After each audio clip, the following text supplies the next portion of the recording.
So we are reading from the 18th chapter of Bhagavad-Gita. We will be reading text 49 and 50. We will start with the invocation. Everyone has a Gita? Yes. Om Namo Bhagavate Vasudevaya. Om Namo Bhagavate Vasudevaya. Om Namo Bhagavate Vasudevaya.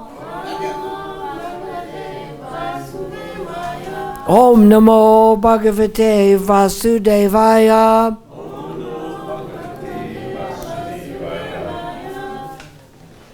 Okay. Text 49. In this book, it's on page 847. Asakta Buddhi Sarvatra Jitatma Vigata Spriha Naishkarmya Siddhim Paramam Sanyasin Digajati Asakta Buddhi Sarvatra Jitatma Vigata Spriha Naishkarmya Siddhim Paramam Sanyasin Gachati. Okay. Asakta Buddhi. Unattached intelligence. Sarvatra. Everywhere. Jita Atma. Control of the mind. Vigatas Priyaha. Without material desires. Naishkarmya Siddhim. Perfection of non-reaction. Paramam. Supreme. Sanyasena. By the renounced order of life. Adigachati. Attains. Verse 49. We'll read through the verse and the purport, and then we'll also read text 50, and then we will go back and discuss it. The verse. One can obtain the results of renunciation simply by self-control and by becoming unattached to material things and disregarding material enjoyments. This is the highest perfectional stage of renunciation.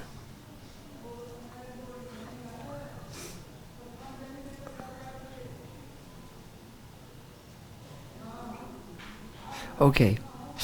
Purport by Srila Prabhupada. Real renunciation means that one should always think himself part and parcel of the Supreme Lord. Pay attention to these, I'll have a test at the end. Therefore, he has no right to enjoy the results of his work. Since he is part and parcel of the Supreme Lord, the results of his work must be enjoyed by the Supreme Lord. This is actually Krishna consciousness. The person acting in Krishna consciousness is really a sannyasi, one in the renounced order of life. By such mentality, one is satisfied because he is actually acting for the Supreme. Thus, he is not attached to anything material. He becomes accustomed to not taking pleasure in anything beyond the transcendental happiness derived from the service of the Lord. A devotee is supposed to be free from the reactions of his past activities. But a person who is in Krishna consciousness automatically attains this perfection without even accepting the so-called order of renunciation. This state of mind is called Yoga Rudra, or the perfectional stage of yoga, as confirmed in the third chapter, yastu atmaratir eva syat.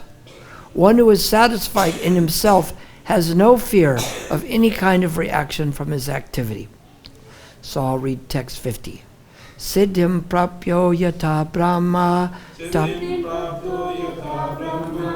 tatapyoti nibodame sanyasenaiva kaunteya nishta janyasa yapara.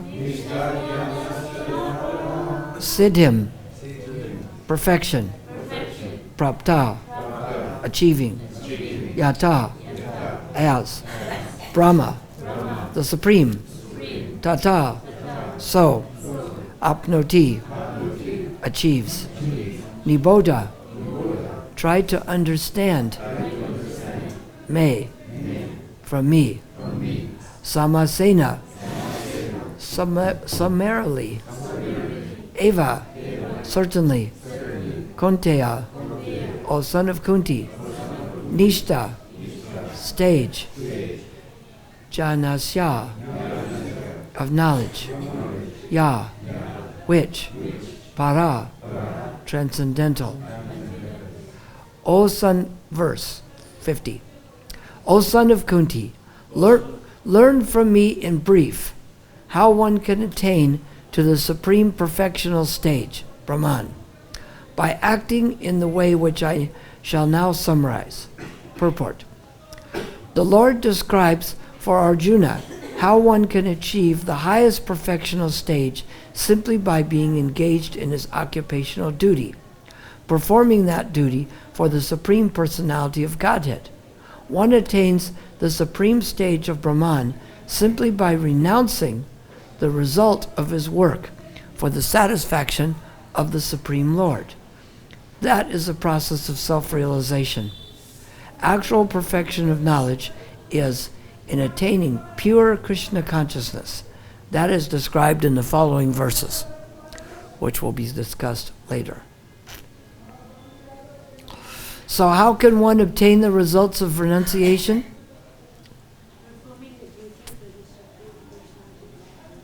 No. That comes later.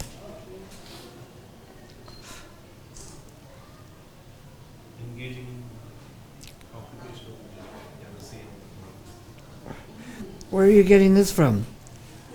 Text 54. We're on text 49. Where are you getting text 54? No, that's Brahma-Bhuta Prasa, not that. How can one obtain the results of renunciation? Becoming unattached to material things. This is a thing. So it's a process. To material things. It says in a different version. Is there a different version to this verse?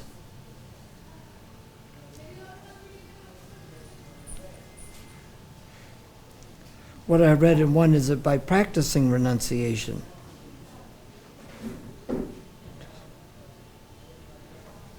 By practicing renunciation, it's a practice. It may not come overnight. We have to practice. We have to practice this in our daily life. So besides being unattached, what is the other one? Disregarding material enjoyment. So what does disregarding mean? When you hold something in regard, oh, I hold the devotees in such high regard. You value them, you think about them, you give time to them. So what would disregard mean? You don't accept them. Disregard. Place no value on them. You place that as more. You place no value on it. This is where Sankhya comes into. In the beginning of Gita, Krishna talks about the Sankhya, because what happens is we don't understand the cost-to-value ratio. What happens is we engage in material activities with a high cost because we think that the value will be even higher. But when we add it up, we find out it isn't valuable. If I say to you right now, oh, run to Loy Bazaar, there's someone is giving away a 10 paisa coin. Would you go to Loy Bazaar immediately? No. Why not? 10 paisa. Is what? The return on investment is negative. Yes. So we disregard it because we don't place any value in it. So it's a difference. We're talking two things here. The practice of renouncing things and becoming unattached to material things is a practice. We pull ourselves away, like Krishna says in the 6th chapter of Bhagavad-Gita, from whenever and wherever the mind wanders, one should pull it back under the control of the self. So we're simultaneously practicing this renunciation and making ourselves unattached to the material things. But it helps when we realize that we should have no regard for these things. They have no value.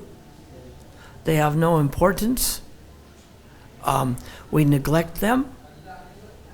So when we do that, when we see that the cost of engaging in these things is much higher than the pleasure we get back from them. So we have to understand how to disregard these.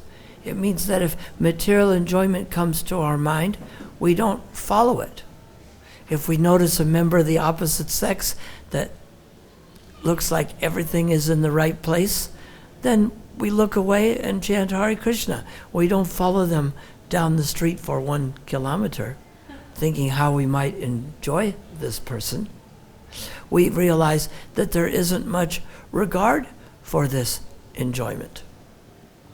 So this takes a practice. We have to simultaneously do both. We have to practice the renunciation, becoming unattached to material things, and at the same time, we disregard these enjoyments. So how is it that we can disregard these enjoyments? What is the understanding here? First, with the Sankhya, the first understanding is understanding that the material things have no value, and therefore they should be disregarded. So what helps us to remain attached to Krishna and detached from the material things?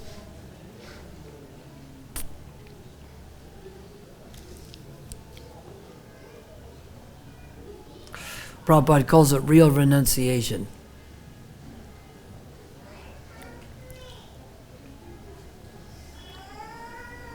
What is it? What helps us to remain attached to Krishna and have regard for Krishna and not for the other things?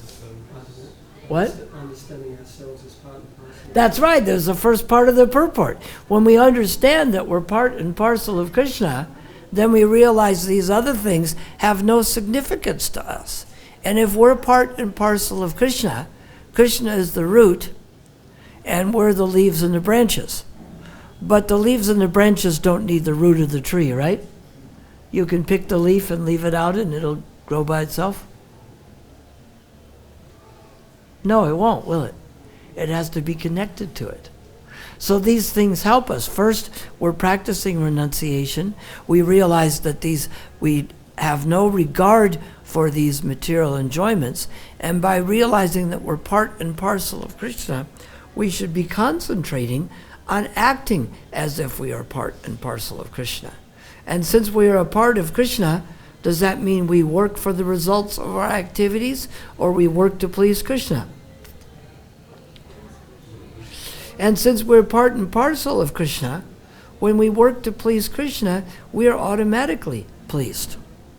This is the whole idea, is materially people are thinking how they can become pleased by so many material things. If you get a lot of money, people will fall in love with you, right?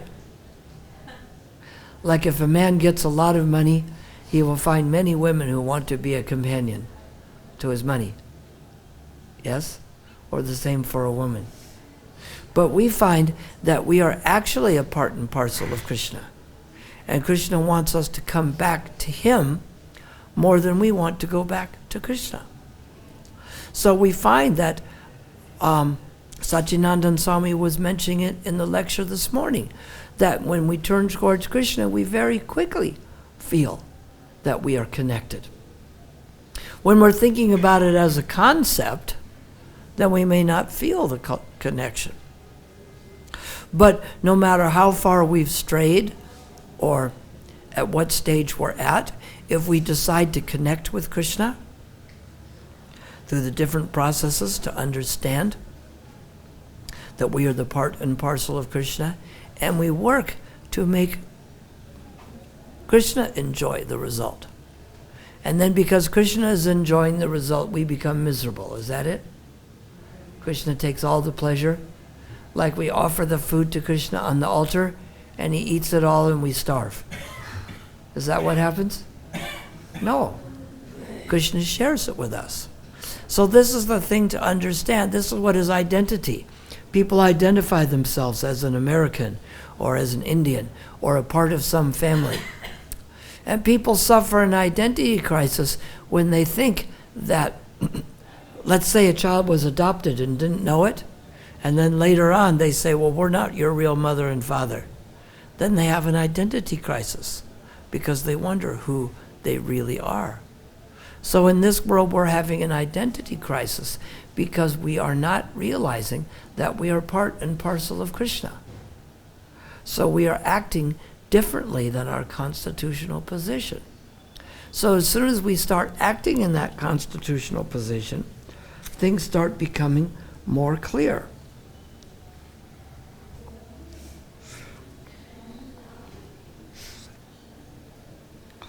Now you find here, as the Prabhupada says, that one is actually satisfied in this.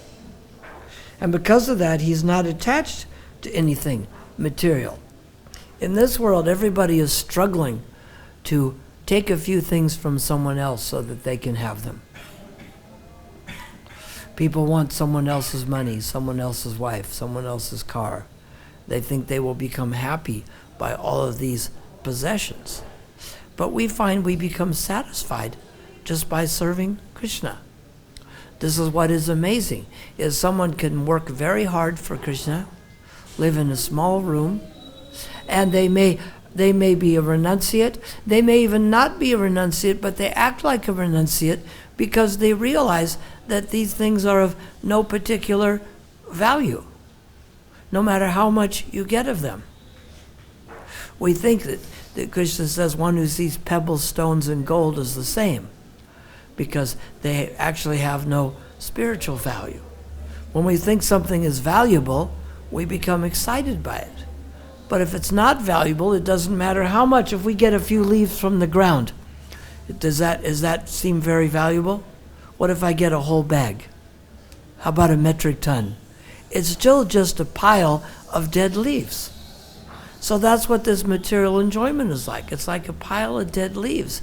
It doesn't matter if you have 1, 50, 100, or a metric ton of it. It's still going to be a pile of dead leaves. You just have a bigger pile of dead leaves. So that makes you more happy, correct? Does it? It does? To have a bigger pile of dead leaves? What? No, because it's still dead leaves. So we find that he becomes accustomed to not taking pleasure in anything beyond the transcendental happiness derived by the service of the Lord. So we find that this is the amazing thing, is that this is the highest perfectional stage. Generally they don't teach. I FaceTime the one girl in Laguna who comes to the temple, and she's kind of a natural devotee, because she said she just doesn't feel like she wants anything in this material world, and she doesn't feel like she needs anybody or has to impress anyone, and all the things they talk about just make no sense to her. You know, all the things people talk about in the material world, they just go on and on and on about nothing. But they do a lot of talking about nothing, and that makes it valuable. Not exactly. So she said she's not interested in this. And this is a natural inclination when we find out it has no value. So we approach it through the several directions. We approach it through understanding it has no value. If we still have some attachments, we pull our mind back under the control of the self. We practice renunciation. We understand that we are a part and parcel of Krishna, and therefore my function is to act as a part and parcel of Krishna, to act as a servant of Krishna. We find that we have special things to help us, like living in the holy dham, which if we're not in Vrindavan, it can be a temple we live in. We can make our house into a temple. We chant the holy names. We worship the deity. We associate with the devotees, and we read the scriptures like Srimad Bhagavatam, Bhagavad-Gita, Nectar of Devotion. So these three things they're called like the links to the spiritual world. It's like copper wiring is not electricity, but it is conducive to electricity. So you run the electricity through copper wire, not through wood, because it's not conducive through wood. So we find that the practices of devotional service and these 5 things appear to be matter, but because they are conducive to spiritual energy, because they are actually spiritual energy, they are a bridge to the spiritual world. Even though a book appears to be material, because it is transcendentalized, just like Prabhupada says, you can take an iron rod and it appears not to be fire, but if you heat it up and you touch it to those leaves catch on fire, because it is heated up to that degree. So we have to spiritualize ourselves by coming in contact with these spiritual things, realizing that because we are part and parcel of Krishna, we should do things where we act as the part and parcel and servant of Krishna. We should think of different ways and means that we can serve Krishna. We find this through the mood of the spiritual master. Just like we don't just speculate on what the verses mean, we understand what Prabhupada gives us about these verses. And Prabhupada gives us some very clear-cut directions to act as the part and parcel of Krishna. The 5 things we just mentioned, does anyone remember one of them? To what? To live in the holy dham. Okay, that's one. Association of devotees. To which? Read literatures, like Time Magazine. What kind? Yes, transcendental literatures. What else? Worshipping the deity. What about prajalpanam? Is that it? We'll give some process of devotional service. You tell me which one is actually a process of devotional service and which is not. Shravanam. Nindanam. Kirtanam. Smaranam. Prajalpanam. No? You're sure? Speculatanam. Is that it? No? What else? Padasevanam? Vandanam? Vandanam means we pray to, which God do we pray to? Do we pray to Krishna just to be engaged in his service? Or do we make our God that provides us gifts? That God is Santa Claus. You know Santa Claus? Santa Claus. Yes, at Christmas they say, please give me this gift, please give me that gift. So the God of many people is actually Santa Claus, because the way they pray is as if they are sitting on Santa Claus's lap in the mall in the West at Christmas time and asking for the gift they want, a pony or a new car or whatever it is that they want. But our God is not Santa Claus. Our God is Krishna, the God of love, but he's also the God of renunciation. He wants us to give up the material things to feel real love of God. And many people don't understand this. They don't understand that there's a difference between spiritual and material energy. And just like to be conducive, we run the electricity through the copper wire, not the wood.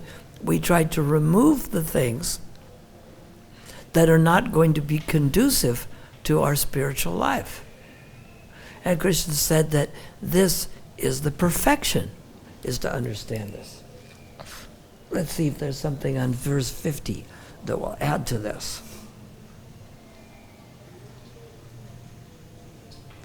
Krishna says he's going to summarize this, how one can attain the supreme perfectional stage.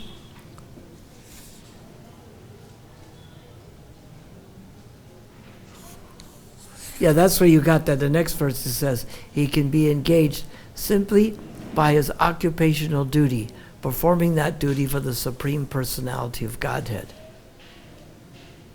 One attains that stage simply by renouncing the result of his work for the satisfaction of the Supreme Lord. So how do we get our particular duties, though? How does the temple get his particular mood and duties? Where does it come from?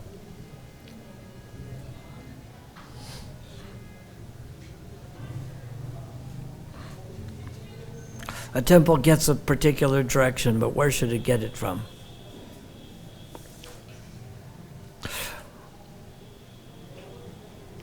Krishna comes to speak the Bhagavad-Gita. See, this is where we have to be careful. Where do we take our direction from how a temple should be run and what a temple wants to accomplish? Spiritual master, because you see, this is that Krishna says in the beginning of 4th chapter that he imparted this knowledge to Vivishwan, and Vivishwan imparted to Manu, and Manu to Ikshvaku, and he says, Evam parampara praptam imam rajarishi vidu. The knowledge is imparted into succession, and the saintly kings understood it in that way. So this is what is coming. We find that in each age there's a different process. And in this age, Chaitanya Mahaprabhu comes to give the Yuga Dharma, which is to worship the deity and socialize in the temple and perform Karmakanda Puja. Is that it? No, it isn't it, is it? We don't do a Karmakanda Puja. We do a sacrifice to please Krishna, because this is what is coming. So, what is it that Prabhupada is showing that Lord Chaitanya shows? What did Lord Chaitanya do? Yes, it's a Sankirtan movement. So we find that we need to continue what Lord Chaitanya did, what Bhakti Vinod Thakur and Bhaktisiddhanta and our Prabhupada did, that not only do we have a temple where we worship, but we also spread this to others in the form of the holy name, in the form of preaching, in the form of books. We must continue as the spiritual master taught it. Otherwise, what happens? This is why Krishna spoke the Bhagavad Gita again, because we want the link to stay intact. Because Krishna said that over the course of time, the succession was broken, and therefore the science as it is appears to be lost. So an integral part of our duty is the Sankirtan movement. You might be a brahmachari or a householder who on weekends goes to distribute books. You may be a householder that makes money, but you should be thinking, let me contribute money for the printing of books and the encouragement of the street Sankirtan and the propagation of the Krishna consciousness movement, that we try to bring this to other people. Because we don't want the succession to be lost. We want the succession to continue. And this is the way that our duty, our occupational duty works, is it should be centered around the Sankirtan movement. Even if somebody works at a job and raises children, they can bring the children to that temple and have the children go on the Harinama process. Sometimes children even go with others to distribute books. They can learn how to invite people to the temple.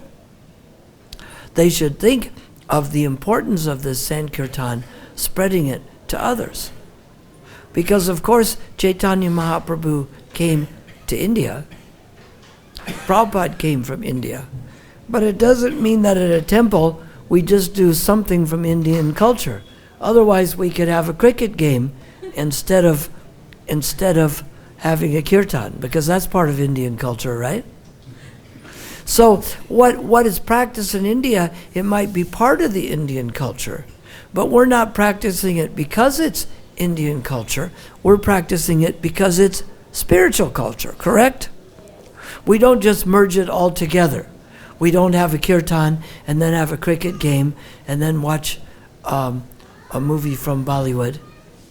We engage in the spiritual life of serving Krishna and following Lord Chaitanya's movement of Sankirtan to bring this to every town and village. It's amazing that some of Prabhupada's godbrothers didn't understand this, because Lord Chaitanya said, how does it work?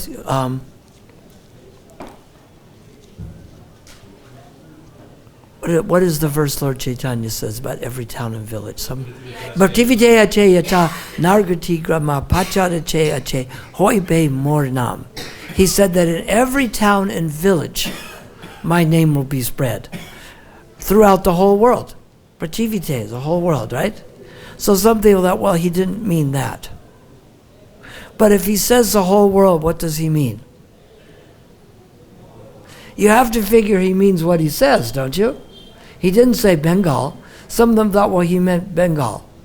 But Bengal and the whole world are not the same thing. It's something different. So we have to understand what Lord Chaitanya meant. Besides, he walked all over India himself. So we find this is what pleased Prabhupada, was to bring this to other people.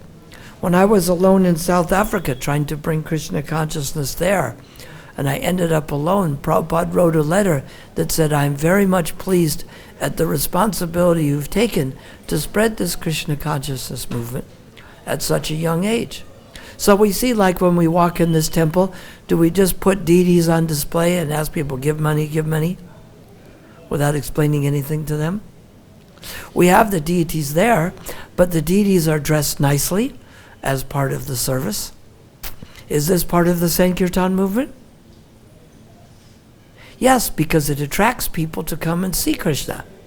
And then in the temple, we have people chanting, because this is a Sankirtan movement. So now when people walk in, they see the deities, they see the paintings of Krishna, which are deities on the wall, they hear the chanting, and what else do they have available? Which ones? Mahaprasad, what else? Books, literatures, and association of devotees. So the temple is supposed to facilitate these 5 things to all people and to spread it to people who are not even inside the temple. Because to follow the spiritual master means not just to do some Indian custom, although many of the things are Indian customs. We're not doing them because they're Indian customs. We're doing them because the spiritual master wanted us to do them. Now, many people in India follow these customs because it comes in Vedic tradition. But our idea is that we're doing it not just for a cultural reason, but we're doing it to please Krishna or the spiritual master, right? Just like if a man has a wife and he likes a particular sari. She says, oh, I'll wear this sari because it pleases you, not because, oh, I'm wearing it because it's Indian culture. Now, it may be Indian culture, but it's more important that she pleases her husband and thinks in that way than just thinking it's Indian culture, even though it might be. The same way when we're doing something, we're thinking of how we can please Krishna and how we can follow the spiritual master. Because we find these books didn't just fall out of the sky. They were translated by Prabhupada, and he gave us the explanations on what to do here. So in recap, what do we think of the material enjoyments? The what? The value is less and the cost is high. Yes. We disregard them. We think this isn't worth much. Just like if leaves are blowing by in the street, we don't think much about it. We just let it go on. We don't see any value in it. And what causes us to not have to see no value in it? Goes back to the beginning of this. Knowing that we are part and parcel. The what? Because if we see our true identity, which is what? Part and parcel of Krishna. So if our identity is part and parcel of Krishna, And we have a higher taste. yes, we get a higher taste by doing this. By realizing this, the higher taste comes easily, because many of the material pleasures, it takes money to buy them. And not everybody can get the money to buy them.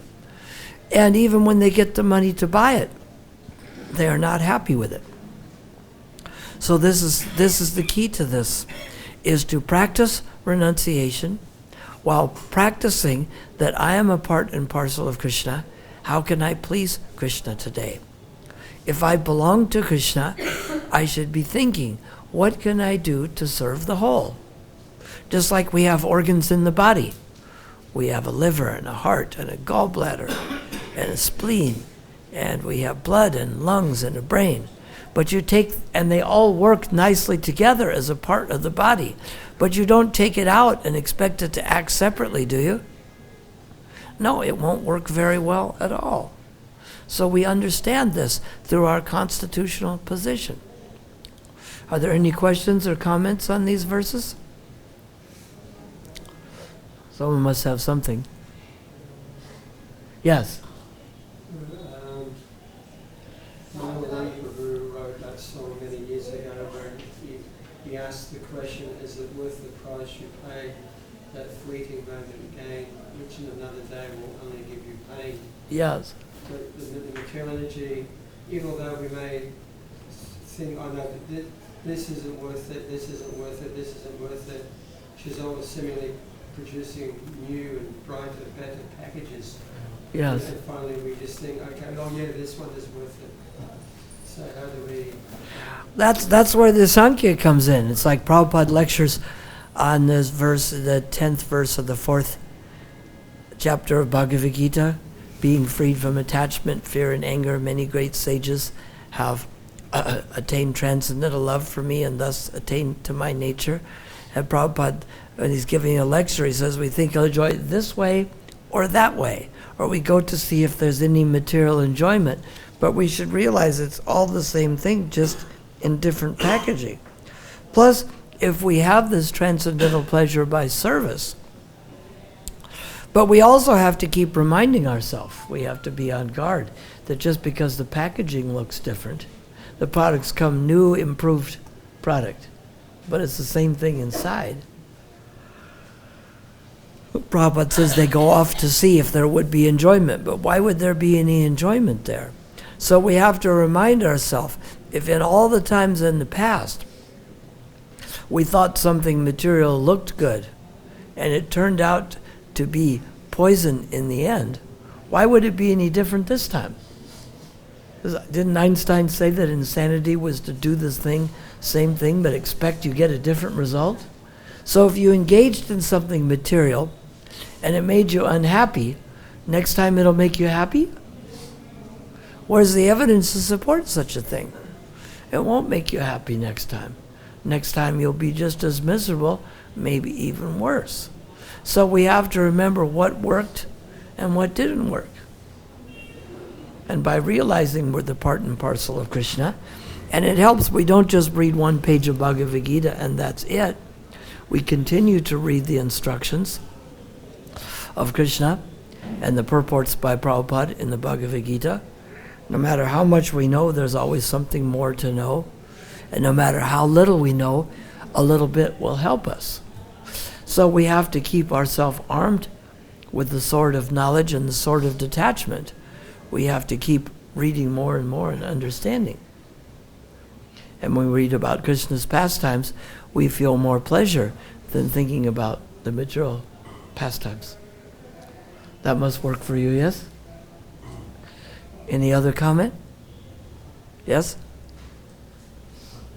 Guruji, you also mentioned that the material pleasures can be compared to the right? Dead leaves. Yes, And it doesn't make any difference if someone has less leaves and someone is carrying big metric ton of leaves. yes, So when we compare it to, say, money in Mhm. real terms, and someone is poor and someone is rich, but even I'm saying from a devotee's perspective, even we devotees are sometimes caught up in the thought process that probably if I earn more money, I'll have more comfort per se. Say I have to walk to some distance, or I have a car. The better option is having a car. Mhm. So how we devotees can safeguard ourselves from Mhm. this kind of mentality? Well, we find that even if we're in a simple place, like when we have to walk, but we chant, we feel much more ecstasy than if we're driving and we're in material consciousness. Because we're always thinking we need to change something. But do I need to change the conditions or my consciousness? We find that sometimes it's simple. I remember when my hand was broken in an accident, I couldn't drive. Then I had to walk everywhere, but I got much more chanting done. So we make the best use of things, and we find that even if some material things are restricted from us, if we use this to concentrate on Krishna, we actually become more happy than we would with all the conveniences. The idea, as it says there, it's a matter of practice that we become accustomed to relying on this spiritual energy. And if we have to walk, it's okay. Some people use the car, some of them, they back up just to get the mail, which is a few meters away, and they become unhealthy because they don't walk. We find we're walking and chanting, we're much more happy than the person who's driving the expensive car, but his consciousness is polluted. If our consciousness is polluted, we're going to be miserable no matter how big a car we have. No matter what our situation is. Maybe it makes the misery a little more comfortable, but if our consciousness is better, we're not worried about it. We find that it's true. And if we rely too much on it, then we give up our chance to increase our spiritual consciousness. You see many people here who don't have a car, and yet they're very happy because they're chanting and doing service all day long. Someone else has a car, and they just drive themselves around miserably, and then they're stuck in traffic, all upset that they're stuck in traffic. Whereas when you're walking, you don't get stuck. So the things appear to be more comfortable, but what is most comfortable is to understand who we really are, that we're a part and parcel of Krishna. This creates the greatest convenience because we are acting according to our real identity, and we feel rightly situated. So as the things appear, that may be true. And it doesn't mean you give up every comfort, but you spend more effort trying to increase your spiritual consciousness. Just like sometimes at the end, I go from comfortable Vrindavan or comfortable where I live, I go to Delhi, and they drive me through traffic to go lecture at different temples. But it is very pleasing because I give a chance to talk about Krishna and Prabhupada. And even when they go to remote areas, and even though I don't have a car there, because I get to do service, it's pleasing. It's a great opportunity to get to do service. We have to realize the value of it. That's more important than whether we have a big car or... Anything else?